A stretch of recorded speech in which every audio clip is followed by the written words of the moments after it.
Hello Creatures community!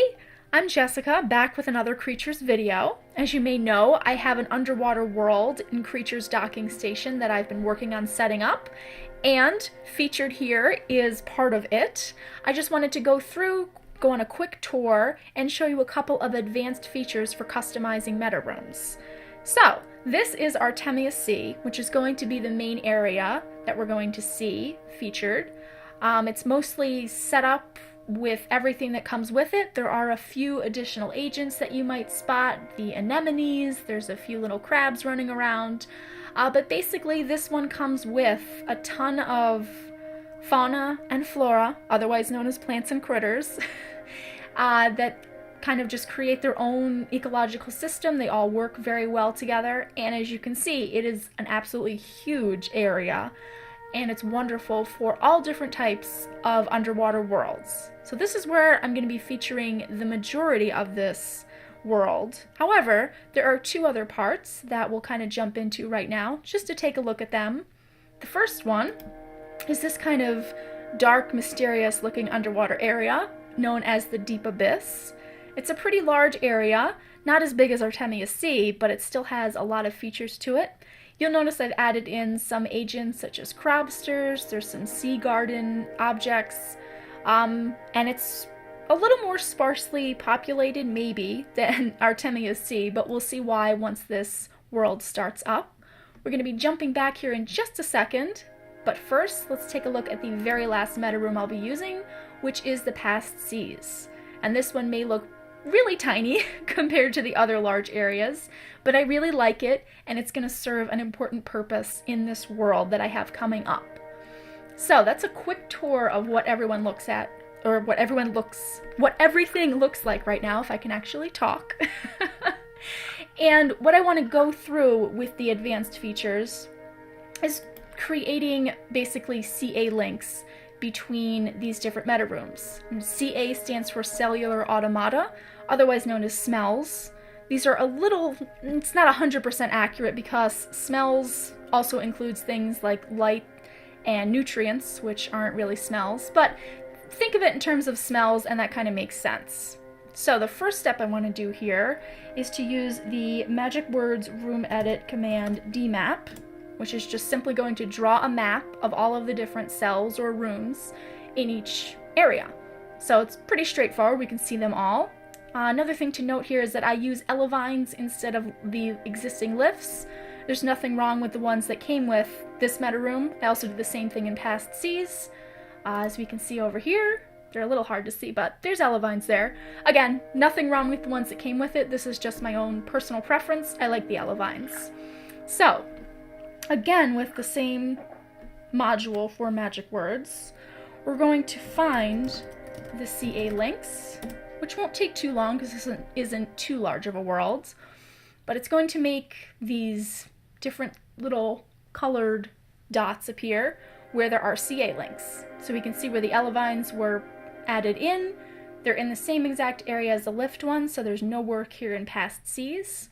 And if we go to the Deep Abyss, same thing. You can see that the CA links exist, and this just lets creatures kind of have an idea of what's on the other levels. They can smell it, if you will, including light, but you know, that's the same thing. So those ones are all set. However, I want to link up the different meta rooms that I'm using, and probably the first one to do would be linking up the Deep Abyss with the Past Seas. So if we jump back to the Past Seas, the teleporter for this room is this lovely little purple clam here.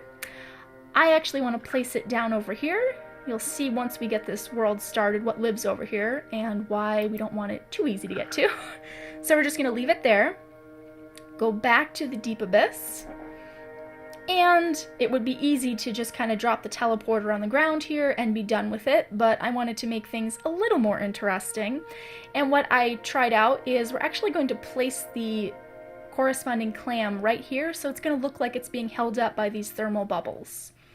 So how do we do that? If we take it out of the inventory, if I can open the inventory, here's the corresponding purple clamshell, and we can just kind of drop it somewhere, as long as I don't lose it. There it is. But obviously if I drop it up here, it just disappears behind here, and I'm just going to place it here so I don't lose it. So the solution here is to, again, with magic words room edits, I'm going to use the command door-d0. And what this is going to do, watch the line in here, it turned to red. And what this basically indicates that this is now a solid wall. So you can see the bubbles down here are stopping a lot sooner because they see it as a ceiling.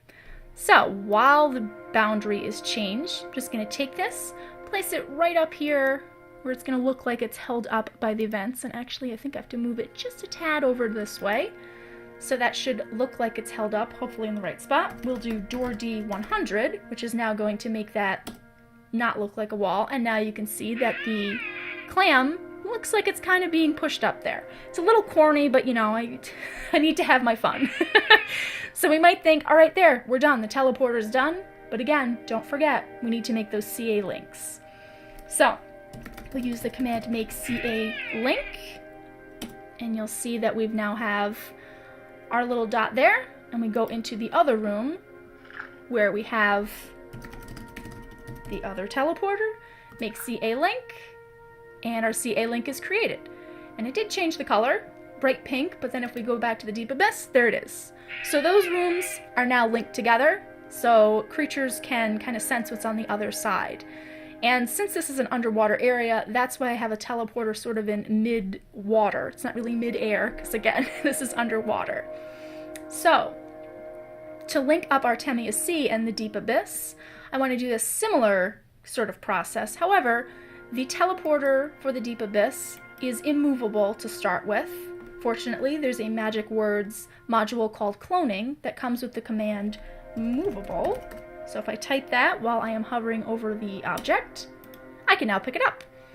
So this is going to do, we're going to use a similar process, and I want to put it up here, so I'll do door D0, make that boundary like that, and we'll pick up our little teleporter. And I'm just putting it up here so that it kind of looks like we have an interesting crystal sort of growing out of the wall. Do door D100 to get rid of that so we don't have any weird collision issues. And we can see it's kind of stuck right up there. And then I'll go back to Artemia C. Scroll over a little bit to where I want to put my corresponding teleporter, which is hidden away in the inventory. We'll grab that guy, and I'm going to place it right in here, which may seem like a kind of weird area to put it, but I want it to be sort of not too obvious so that not every creature is going to go through it. And then, again, we're going to make a CA link. We will start in this room, and then we will visit the deep abyss again, scroll over and up a little bit, and we will make our corresponding CA link here. And bright pink again, we'll just make sure that in Artemia C we have a bright pink one, and there it is. So our CA links are complete, teleporters are complete, all the agents are complete, and this world is just about ready for some creatures to inhabit it. To make it look a little nicer, we are going to hide the CA links now that we know they're set up. We will also get rid of the D map so that we can kind of enjoy and just see how it looks. You can see the clamshell is kind of hidden back here in the past seas, and then the deep abyss looks even better without that on. The clamshell, maybe it's a little more believable that it's being held up by the bubbles, maybe not. It's just interesting to me and a little funny. And then we can see that we've got this nice little crystal teleporter. Only thing to remember here is not to pick up anything, because once you drop it again, there's no such thing as that boundary anymore. So that is about it for this video. Hopefully the next one will kind of feature some more actual creatures, although this was probably a nice break from their craziness. But I want to thank everybody who's created the agents and meta rooms and the breeds I'm going to be using, because it's really interesting to have an underwater world in Creatures Docking Station. So thank you very much for watching. Hopefully this has been helpful and kind of interesting. And stay tuned for more updates about this underwater world.